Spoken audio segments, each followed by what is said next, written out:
Hello students. तो बेटा आज हम लोग यहाँ पे जो सीट की नेक्स्ट प्रॉब्लम है वो यहाँ पे चेक करने जा रहे हैं। ठीक है।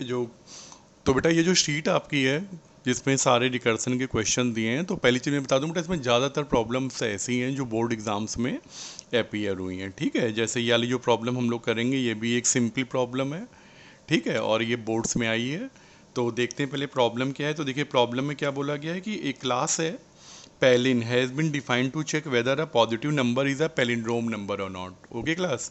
तो आप समझ गए होंगे, यानी कि हमें ये किसी नंबर का रिवर्स निकालना होगा, क्योंकि आप जानते हो कि जो पैलिंड्रोम नंबर होते हैं उनमें क्या खास बात होती है कि जब आप नंबर का जब रिवर्स करते हो तो नंबर का जो रिवर्स होता है that is always to the sorry that is always equal to the original number, है ना। तो अगर नंबर का जो रिवर्स अपने ओरिजिनल के इक्वल है तो वो पैलिंड्रोम नंबर है। तो अब देखिए यहाँ पे क्या बोला है कि we have to check whether a positive number is a palindrome number और not, and the number n is palindrome if the original number and its reverse are same. Some of the member of the class are given below. Class बनानी है। क्या क्या बोला है। Class का name बेटा Palin है, having two data members num and revnum. तो बेटा यहाँ पे दो यहाँ पे डेटा मेंबर है। नम में two integer to store the number, और रेवनम है integer to store the reverse of the number. फिर यहाँ पे कुछ मेंबर मेथड दिए हुए हैं। पहला है क्लास का डिफ़ॉल्ट कंस्ट्रक्टर। ठीक है। यो क्या करेगा, दोनों डेटा मेंबर को यहाँ पे इनिशलाइज कर देगा। फिर आगे देखते हैं क्या दिया है। फिर जो अगला जो फंक्शन यहाँ पे दिया है वो दिया है इन्होंने वॉइड एक्सेप्ट। ठीक है। तो क्या करेगा, टू एक्सेप्ट द नंबर। फिर अगला फंक्शन है void reverse INT y, reverses the parameterized argument y and stores it in the revenum using recursive technique। ठीक है बेटा। तो इसमें क्या है कि हम रिवर्स वाले नंबर में एक आर्गुमेंट पास करेंगे और इसी को हमें रिवर्स करके रेवनम जो सेकंड डेटा मेंबर है वहाँ पे स्टोर करना है। और जो लास्ट मेथड है that is void check. It checks whether the number is palindrome by invoking the function reverse and display the result with an appropriate message. ठीक है। तो यहाँ पे हम लोगों को चेक करना है और अपना जो रिजल्ट है उसको प्रिंट कर देना है। ठीक। तो बेटा ये सारी चीज़ें यहाँ पे बताई गई हैं प्रॉब्लम में। तो सिंपल प्रॉब्लम है। ठीक है। बस हमें मेनली क्या चीज़ यहाँ पे सीखनी है कि how to reverse a number using the recursive technique. तो ये चीज़ हम लोग यहाँ पे करके देखते हैं। तो आप देखिए आंसर बेटा आपके सामने है। ठीक है। तो इसमें क्या क्या किया बेटा हमने, देखिए यहाँ पे क्लास बना ली। सबसे पहले क्लास का नाम पैलिन रखा है, हैविंग टू डेटा मेंबर, इसमें दो डेटा मेंबर हैं आपके पास नम एंड रेव। पहला मेथड क्या दिया हमने यहाँ पे, पैरामीटराइज्ड ले लिया है। ओके। जबकि शायद बेटा प्रोग्राम में कैसा दिया था, इन्होंने डिफ़ॉल्ट दिया था। चलिए कोई बात नहीं। ठीक है। और यहाँ पे अच्छा वॉइड एक्सेप्ट वाला फंक्शन दिया था, लेकिन देखिए वो दो चीज़ें यहाँ पे हटा दी गई हैं। एक्सेप्ट वाला फंक्शन नहीं यूज़ किया गया है, पैरामीटराइज्ड यूज़ किया गया है। तो आई होप कि कुछ चेंज हुआ होगा। कोई बात नहीं, इतने आप समझदार हो। ठीक है। तो यहाँ पे हम यूज़र से एंट्री नहीं ले रहे हैं। हम क्या करेंगे बेटा, अपने मेन से ही एक पैरामीटर यहाँ पे पास कर देंगे। ठीक है। और वही वैल्यू आके एन में स्टोर हो जाएगी, और वो एन अपनी वैल्यू नम में यानी फर्स्ट जो डेटा मेंबर है वहाँ कॉपी करेगा। और जो है जो अगला फंक्शन था रेवनम, रेवनम की जगह यहाँ पे रेव यूज़ हुआ है। तो बेटा देखिए क्लास का बताएं प्रोग्राम का फॉर्मेट वही है, लेकिन थोड़े से यहाँ पे चेंजेस हुए हैं, यानी कि ये ठीक है। तो ये चीज़ आप देख लीजिएगा यहाँ पे। तो रेव की वैल्यू 0 है। फंक्शन का नाम दिया है वॉइड रिवर्स, इसमें हम एक वैल्यू पास करेंगे आपको m, और इसी m को आपको क्या करना होगा, रिवर्स करके रेव में स्टोर करना होगा। ठीक है। और यही आपका बेटा रिकर्सिव फंक्शन है। ठीक है। तो ये कैसे काम करेगा अभी देखते हैं। फिर जो अगला फंक्शन है ये हमारे जितने भी रिज़ल्ट हैं उनको प्रिंट कर देगा। तो कैसे काम होगा बेटा हम लोग देखते हैं यहाँ पे। तो हम लोगों ने देखिए यहाँ पे मेन में ले चलता हूँ आपको। तो मेन में देखिए यहाँ पे जो हमने एक ऑब्जेक्ट बनाया p के नाम से, मैंने बोला पैलिन p इक्वल टू न्यू पैलिन, और एक नंबर यहाँ पे देखिए पास कर दिया गया 365। तो आपको पता है ये क्या करेगा, ये आपके पैरामीटराइज्ड कंस्ट्रक्टर को कॉल करेगा और n की वैल्यू क्या हो जाएगी 365, और यही वैल्यू आपकी नम में जाके स्टोर हो जाएगी, है ना। यहाँ पे लिखा है नम इक्वल टू n, तो नम की वैल्यू आपकी कितनी हो गई 365। और इसके बाद फिर रेव की वैल्यू कितनी हो गई 0। ठीक है। तो बेटा पहली कॉल में ये हो जाएगा। फिर इसके बाद आपने अगली लाइन में कॉल किया फंक्शन पी डॉट डिस्प्ले, ठीक है। तो जैसे ही डिस्प्ले वाला फंक्शन आप कॉल करोगे तो आपको पता है कि जो कंट्रोल है वो आपका यहाँ पे आ जाएगा, ठीक है। और अब देखिए क्या क्या चीज़ें होंगी। System dot out dot print L number num, सबसे पहले तो आपका जो ओरिजिनल नंबर है वो प्रिंट हो गया 365।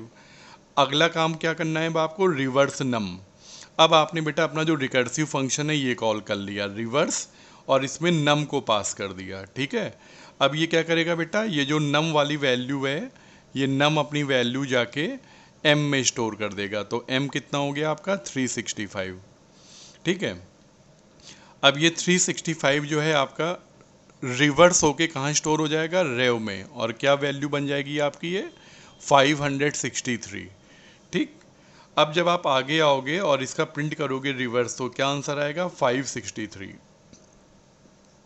और अब आप बेटा दोनों को चेक करोगे, whether the number and its reverse both are same और नॉट। तो आपने चेक किया कि if num is equal to reverse no, तो क्या लिख के आ जाएगा, नॉट पैलिंड्रोम।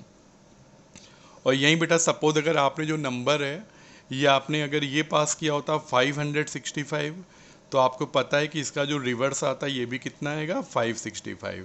और तब आप अगर चेक करते हैं कि if number is equal to reverse yes, तब क्या लिख के आ जाता पैलिंड्रोम। तो यानी ये जो चेक वाला फंक्शन है यानी जो प्रिंट करने वाला, ये कैसे काम कर रहा है ये भी हम समझ गए। अब बेटा खाली हमको क्या चीज़ सीखनी है कि ये जो रिकर्सिव मेथड है void reverse, how will it reverse the number m and store it into the second data member that is rev, ठीक है। तो इसकी वर्किंग हम लोग यहाँ पे एक बार सीख लेते हैं। तो चलते हैं अपनी वर्किंग वाली शीट पे। तो देखिए बेटा यहाँ पे ये दिया गया है, ये जो फंक्शन है आपके सामने है पूरा लिखा हुआ है रिवर्स वाला, और इसमें आपको पता है कि जब आप यहाँ से कॉल करोगे अपने फंक्शन के अंदर रिवर्स नम, ठीक है, तो नम की वैल्यू आपने सपोज 365 दी है, ठीक है। तो क्या होगा आपकी ये फर्स्ट कॉल यहाँ पे प्रोड्यूस हो जाएगी वॉइड रिवर्स, और जो नंबर है नंबर आपका 365 ये यहाँ पे पास हो जाएगा m के फॉर्म में। अब ये कैसे काम करेगा ये यहाँ पे देखिए। तो बेटा पहली कॉल में m की वैल्यू 365 है, the function will check whether the m is greater than 0, क्या आपका m 0 से ज़्यादा है, यस। तो अब आपकी ये 3 लाइन्स एग्जीक्यूट होंगी। क्या क्या होगा, long rem equal to m modulus 10। तो बेटा यानी 365 का 10 से रिमाइंडर निकालिए। तो आपको पता है that whenever we find the remainder by 10 it always returns the right most digit of the number. तो नंबर के राइट में 5 है तो रिमाइंडर 5 हो गया। अगली लाइन पढ़िए, अब क्या है, यही सबसे इंपॉर्टेंट है, reverse equal to reverse into 10 plus rem. और ये जो रिमाइंडर 5 आया है इसको रिवर्स को 10 से मल्टीप्लाई करके ऐड कर दीजिए। तो आप बेटा जानते हो कि रिवर्स आपकी क्लास का डेटा मेंबर है और वो आपकी हर कॉल में ऑलरेडी एग्जिस्ट करेगा। तो रिवर्स की वैल्यू बेटा अभी 0 है, तो क्या हो जाएगा रिवर्स इंटू 10 यानी 0 इंटू 10 प्लस 5। तो 0 इंटू 10 प्लस 5 आप समझ रहे हैं क्या वैल्यू हो जाएगी रिवर्स की, 0 प्लस 5 यानी 5 हो जाएगी। तो रिवर्स अभी आपका जो 0 था वो कितना हो जाएगा 5। इसके बाद अगली लाइन रीड करिए, आपने कहा रिवर्स m डिवाइडेड बाई 10, तो यानी 365 को 10 से डिवाइड कर दो, कितना हो गया 36। और ये आपने अपने फंक्शन की सेकंड कॉल प्रोड्यूस कर ली, ठीक है। तो अब देखिए reverse 36 control will shift to the second call. In the second call children the value of m is 36। अब आइए चेक करिए, is m greater than 0, yes. Long rem equal to m modulus 10, find out the remainder of 36 by 10। तो बेटा क्या आ जाएगा 6 आ जाएगा, है ना, 10 3 या 30, रिमाइंडर विल बी 6। अगली line reverse into 10 plus rem. तो आपको पता है ना बेटा रिवर्स की वैल्यू अब कितनी है, सेकंड कॉल के टाइम पे 5 हो चुकी है। तो 5 इंटू 10 प्लस 6 कितना हो गया आपका 50 प्लस 6 यानी 56। अब देखिए सेकंड कॉल के बाद बेटा आपके रिवर्स की वैल्यू 56 हो जाएगी। इसके बाद फिर अगली line reverse m divided by 10। अब आपने 36 को 10 से डिवाइड किया तो 3 हो गया, और 3 को लेके आपने क्या किया अपने फंक्शन की रिवर्स 3 थर्ड कॉल प्रोड्यूस कर ली। In the third call children the value of m will be 3, तो m की वैल्यू 3 के लिए ये फंक्शन बेटा थर्ड टाइम चलेगा। क्या 3 इज ग्रेटर देन 0, यस। तो again all these 3 line will get executed. Remainder is 3 modulus 10, तो आपका 3 आ जाएगा। Reverse equal to 56 multiplied by 10 plus 3, तो बेटा 56 को 10 से मल्टीप्लाई करेंगे, 560 प्लस 3 यानी कितना हो गया 563, ठीक है। और इसके बाद फिर 3 डिवाइडेड बाई 10 यानी कि 0 लेके आपने अपनी फोर्थ कॉल प्रोड्यूस कर ली। तो बेटा फोर्थ कॉल में m की वैल्यू 0 आएगी। अब आइए जरा, ये फंक्शन फोर्थ टाइम चलेगा। Is m greater than 0? No. तो अब की बार ये तीनों लाइनें नहीं चलेंगी, ठीक है, यानी कि पूरे फंक्शन में कुछ भी नहीं चलेगा। और ख़ास बात यह है कि फंक्शन के अंदर एल्स भी नहीं लिखा है, तो यानी बेटा जो थर्ड कॉल होगी यहाँ पे कुछ भी नहीं होगा, है ना। और यहीं पे आपका जो रिकर्सिव प्रोसेस भी ख़त्म हो जाएगा और ये फंक्शन आपका ओवर हो जाएगा। जब ये फंक्शन ओवर होगा तो कंट्रोल यहाँ शिफ्ट होगा थर्ड लाइन पे, ये लाइन भी ओवर हो गई और यहाँ की भी तीनों लाइनें चल गई, तो ये फंक्शन भी ओवर हो जाएगा। फिर कंट्रोल कहाँ जाएगा आपके सेकंड कॉल में, तो सेकंड कॉल की भी थर्ड लाइन आपकी चल गई, ठीक है। 2 लाइनें तो पहले चल चुकी थी, तीसरी लाइन एग्जीक्यूट होके वापस आ गई, तो अब आपका ये वाला फंक्शन भी ओवर हो गया। फिर ये कंट्रोल फर्स्ट कॉल में जाएगा और यहाँ पे भी थर्ड लाइन एग्जीक्यूट हो गई और ये फंक्शन भी ओवर हो गया। अब कंट्रोल कहाँ जाएगा, जब आपकी फर्स्ट कॉल भी जब ओवर हो जाएगी तो बेटा जहाँ वहाँ कहाँ जाएगा जहाँ से आपने कॉल किया था, यानी कि कंट्रोल लौट के इसी फंक्शन में इस लाइन पे आ जाएगा। तो देखिए जब जब आप इस लाइन पे लौट के आओगे रिकर्सिव मेथड कॉल करने के बाद, तब तक आप क्या देखते हो कि आपका जो रिवर्स है वो तैयार हो चुका है ना। आपको पता है कि रिवर्स की वैल्यू अब 563 हो चुकी है।